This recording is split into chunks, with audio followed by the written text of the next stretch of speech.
Don't wait to begin doing servant evangelism until you have money in hand. It sounds like a kind of a crazy way to do things, but what you need to do is begin to do servant evangelism and then step out and wait until money shows up. Money follows great ideas. You see, ideas precede the funding of God. That's the way that it always works. You don't get the money in hand and then the ideas show up, but it goes the other way around, is that God shows up with his ideas. Those are always in the shorter supply than the money. Money will always show up after the ideas are there. And energy as well. You have people that are there that are excited to serve, and God will see to it that the money will show up. And God is always about loving his way into the hearts and minds of lots of people in your city.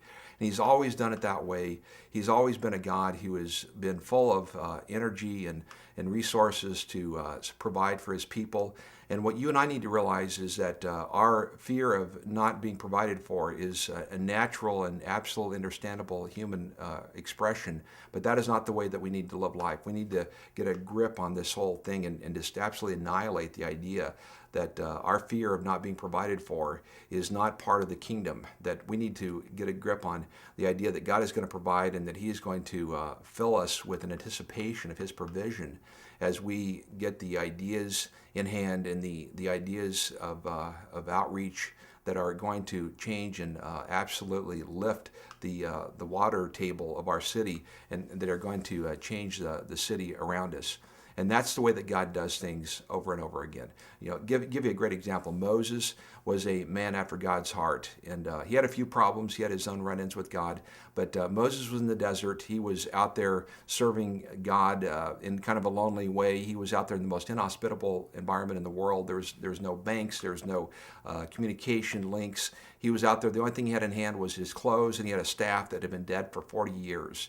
It was an almond an almond branch rather, and the almond branch had been dead for ever so long. And God said to take that thing that has been dead and throw it down in my presence and see what happens. It became a snake, and the snake, as it swiggled around the ground, it scared Moses. But God said, "Touch it and see what happens."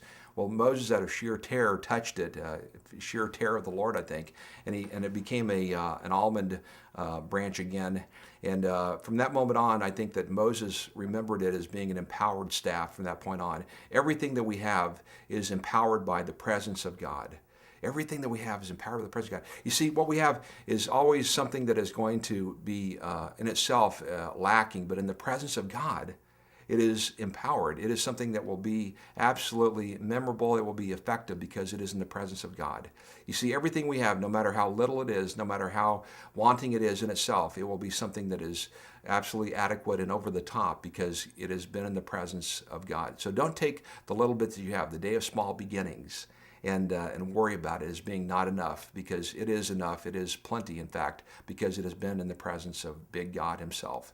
So you and I take the bit that we have in hand right now, and let's take it and let's dedicate it to God.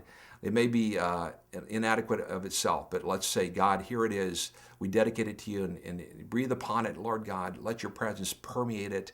Let it be fully available to you. We make it available to you. And Lord, see what in the world it is that you can make out of it. And let's see what in the world that can be fashioned of it. And we are going to do something significant because we are dedicating it to you and you alone. Steve Sjogren here from Serve Coach. I look forward to being with you very soon.